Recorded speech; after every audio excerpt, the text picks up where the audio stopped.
Hello students, welcome to the series on fundamentals of entrepreneurship. Today we are going to study introduction about entrepreneurship. In this we are basically going to cover introduction, meaning of development, index of development, objective of development, functions of entrepreneurship, innovation in entrepreneurship, social enterprises and their significance, business skills and barriers to business.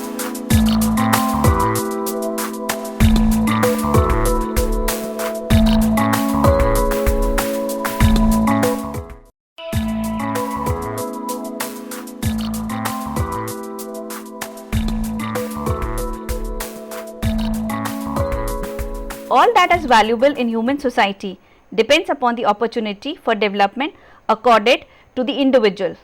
Entrepreneurship creates opportunity for person to make a contribution to the economy. Healthy small business sector is highly considered to be the backbone of any developed economy. Entrepreneurship brings prosperity to the economy. The development of entrepreneurship in the economy depends upon two things, that is the external factors and the internal factors. The internal factors include the individual characteristics of the organization as financial resources and the characteristics of the systems and the human resources available. The external factors include the taxation, laws, regulations, free trade policies, location and the infrastructure of the system. Now come to the objectives to promote entrepreneurship. The basic objectives to promote entrepreneurship is to accelerate the industrial development in the economy. It is to attract people from different castes and communities. It is to have a balanced regional development. It is to develop the abilities and empowerment of the skills of the people. Linkage between entrepreneurship and development. Now the entire change and development of the civilization to a large extent is the result of trade, commerce and industrialization. The human qualities which are responsible for this are the interest in the material gains, an interest in the techniques of innovation, and ability to look ahead, and the ability to collaborate with the other organizations and the people to enhance growth.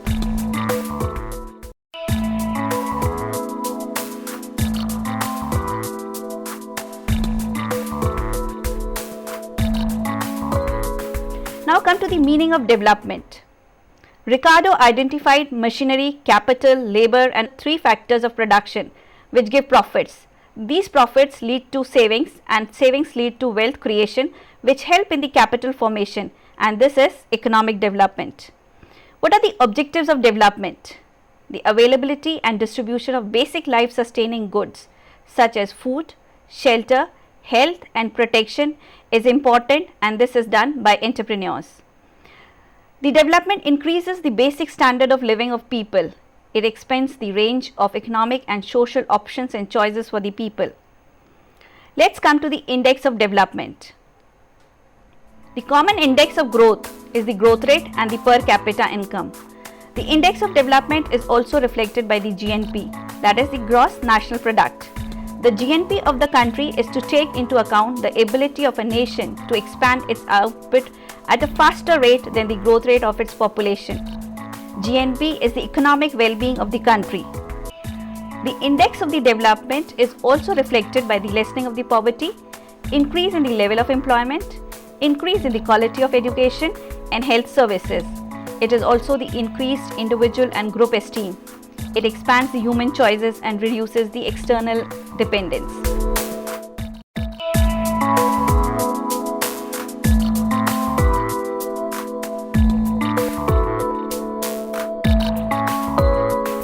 Now let's study the functions of the entrepreneurship. The functions of the entrepreneurship are the exchange relationship functions, the practical administrative functions, management and control functions, and the technological functions. Now the first function is the exchange relations functions. In this, the entrepreneur perceives the opportunity in the environment and tries to gain the scarce resources by purchasing inputs, putting them into right combinations and giving the products and services to the market. The practical administrative function basically includes dealing with the public bureaucracy, and it is the management of human resources. Management of customer and supplier relationship is also important for the entrepreneurs. Now let's study management and control function. In this, the entrepreneur basically manages the finances of the organization, in which he controls the profits, investment and rate of return on the equity.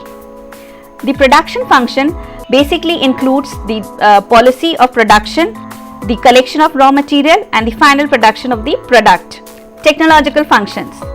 The technological functions includes acquiring the assemblies for the factory, upgrading the engineering processes by enhancing the product quality, and it is also the introduction of new products and techniques in the system.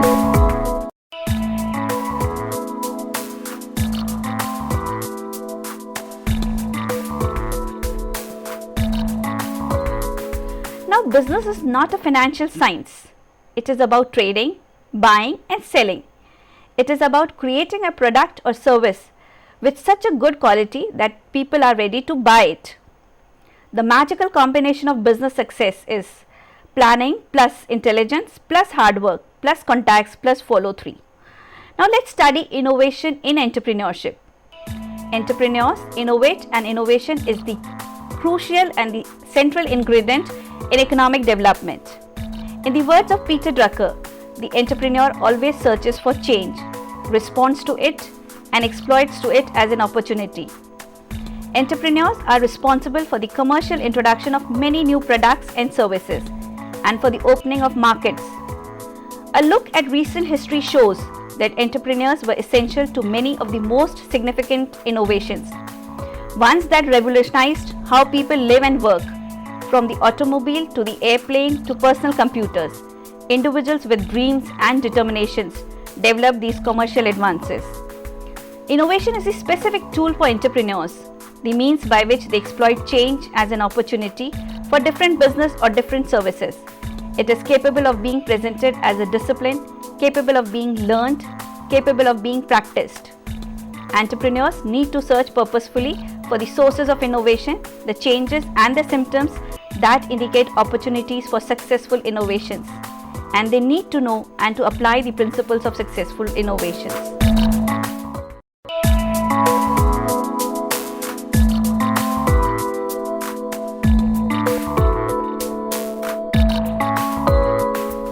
Now let's study the significance of the small scale industries.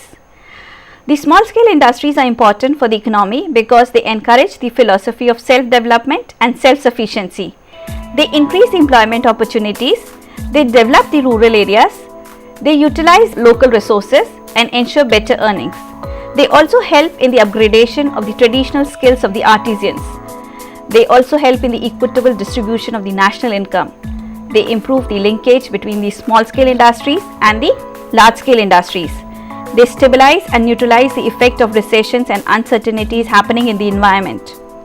Now, there are basically 4 types of small scale industries. They could be cottage industries, tiny units, ancillary units and service establishments. The cottage industries are established in the rural areas where most of them allow themselves to engage in the manufacturing of handloom products or textile products, or they are also related to the agriculture growing of many products. Then tiny units are those units which require investment of 1 to 5 lakhs. These units relate to the production of the daily life sustaining goods. Ancillary units are those units which support the big industrial powers by providing the raw materials and the sub-assembly parts. The service establishments are those establishments which are innovative in character and they give services to people in form of parlors, in form of laundry services or in terms of tailoring or boutiques. Challenges for the small sector business. Now, what are the basic challenges? First is you face the technological obsolescence, you have the inadequate supply of raw materials, you lack the organized formal marketing systems, you have the imperfect knowledge of the market, the inadequate credit available to you, the constraints of the inadequate infrastructure and the deficient of the marginal and the technical support are the basic challenges which most of the entrepreneurs face in the Indian and in the global economic systems.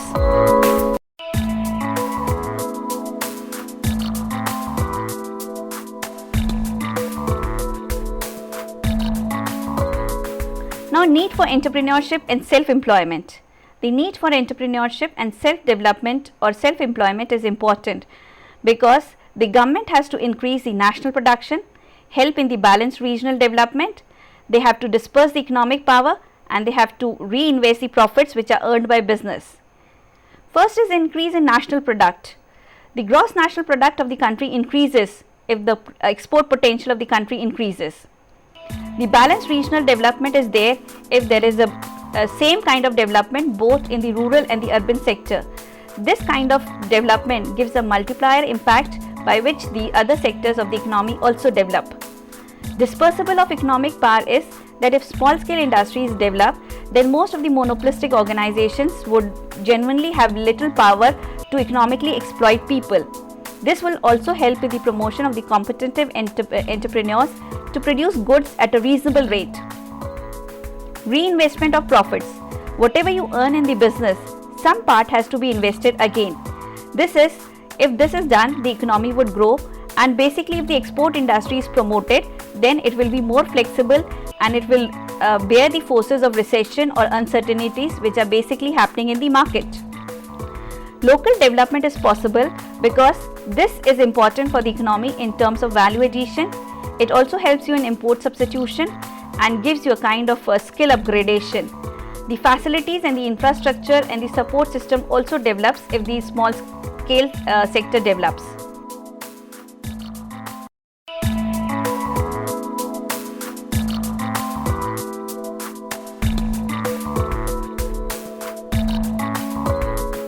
What are the support systems needed to promote entrepreneurship?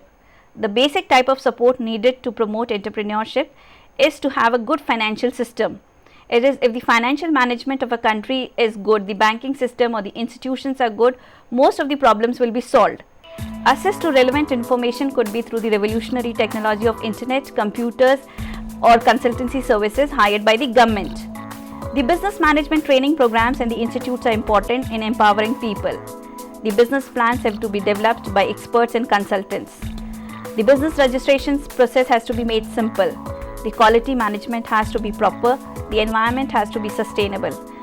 Basically, you have to develop new products and new ideas which have to be acceptable by people. So you need to study and to learn the market ethics.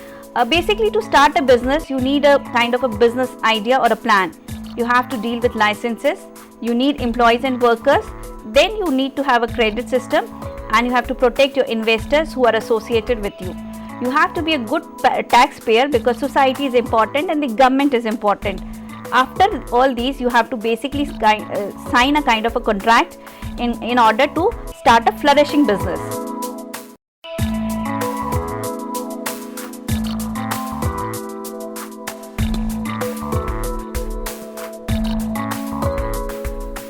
Now let's study women entrepreneurs.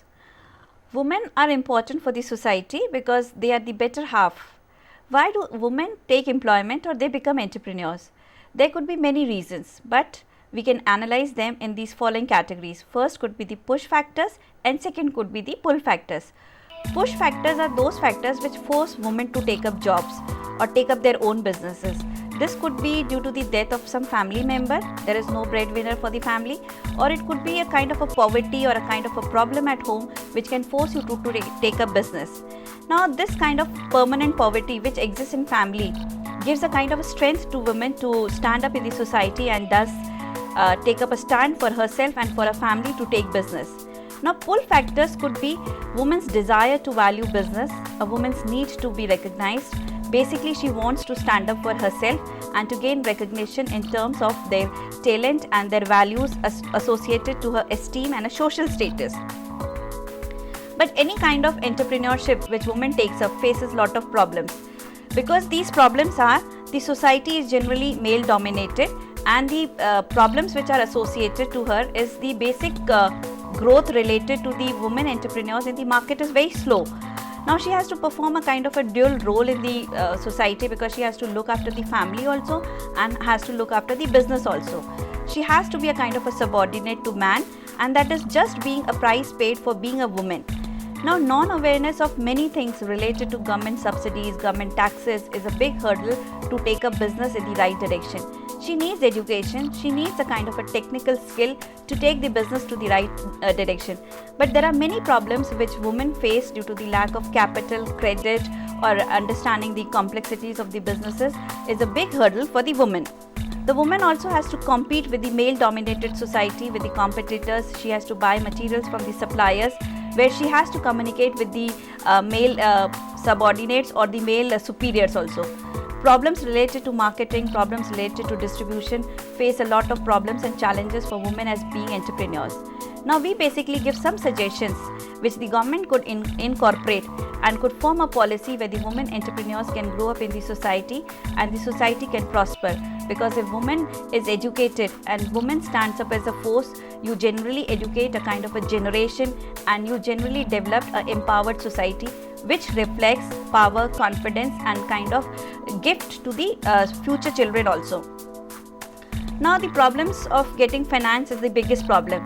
The government can promote banks to give special loans to women at low rate of interest. Then the government could also promote programs and yojanas for educating women.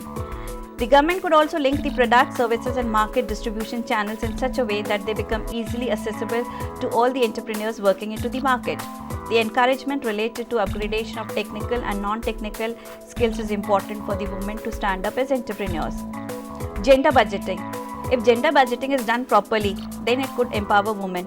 Now in this diagram, I have given you a holistic approach which the government can adapt to make the woman empowered by giving facilities related to nutrition and health, by educating her, by upgrading her skills, by making her technically aware, giving the technological details of her career, giving the credit facilities to her, making the marketing easy, giving asset base to the woman. That is important because now the woman has got the right to property which has given her kind of empowerment, and then also the political participation in order to formulate policies and rules according to a particular sector is also important.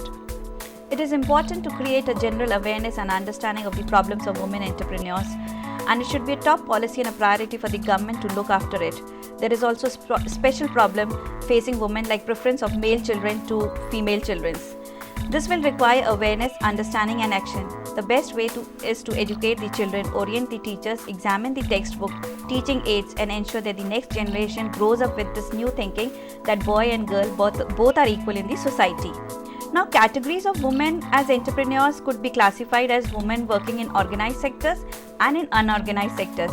Women could work in traditional businesses and in non-traditional businesses. She could work in the rural areas or in the urban areas, or she could work in large-scale industries or small-scale industries.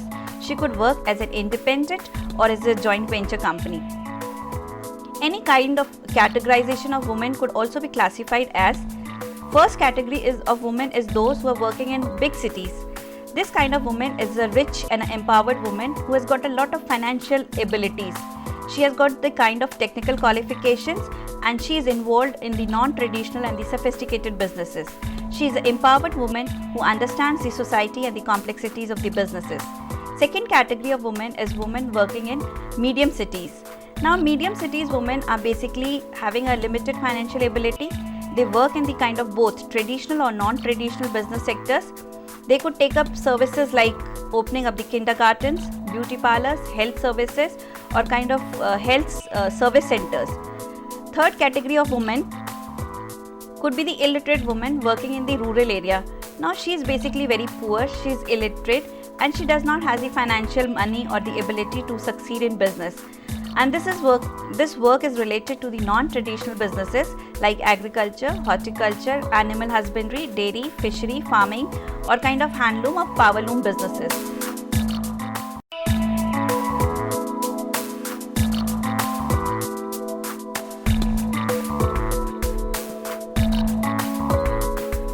Now let's study the business plan or the entrepreneur plan, how it is important, how you can build up a project which is genuinely successful into the market. Project planning is important because you have to take projects specifically for a particular product or a particular area. Project is taken when you want to expand, when you want to grow, when you want to replace or you want to improve or go for diversification or growth into the market. There are different stages for the preparation of plans in the projects. First is the origination of the project idea. Then second is the formulation of the whole project. Third is appraisal of the project. Fourth is the selection of the best project. Then is the implementation of the project and it's the commencement of the project. Now let's study the first step. Origin of project idea.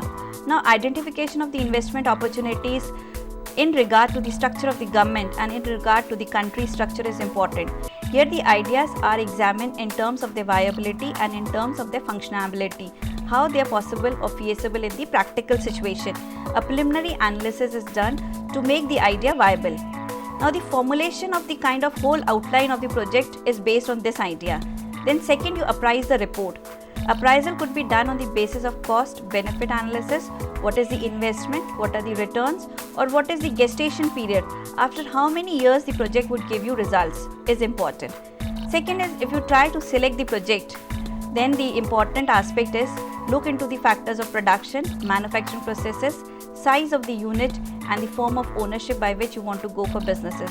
The machines, the equipment, the tools, the people, site and layout, everything is important. The availability of raw materials, the availability of kind of climatic conditions, the geographical location, the labor supply, everything which is related to the detailed aspects of the project has to be analyzed before you take up anything viably in the market.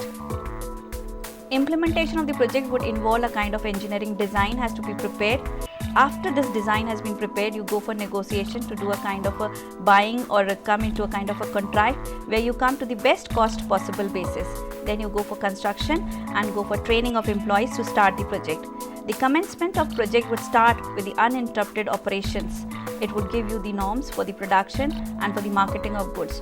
You have to set up the quality standards in order to have the market acceptance and to realize your goal.